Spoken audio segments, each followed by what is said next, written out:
तर थेट जाऊयात पुण्यात सध्या दहीहंडीचा उत्सव जो आहे तो तिथं पाहायला मिळतोय. ताई तुझं नाव काय? एक छोटी. तुझं नाव काय?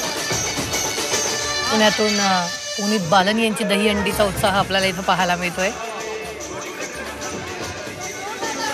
राज्यभरात याचा उत्साह आपल्याला सध्याला पाहायला मिळतोय. लाख मोलाच्या या दहीहंड्या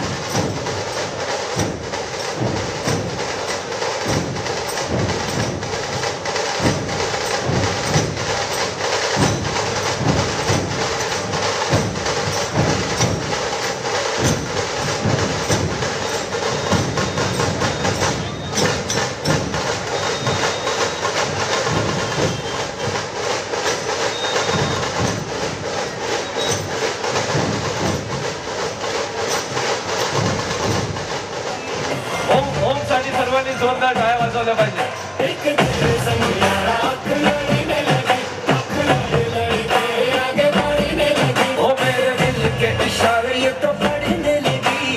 सगळ्यांचे हात वरती and everybody make some noise, come on. Come on.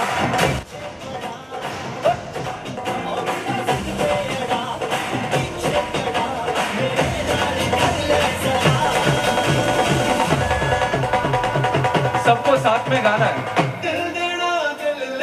Can you sing with us? दिल देना दिल लेना. क्या बात है, क्या बात है.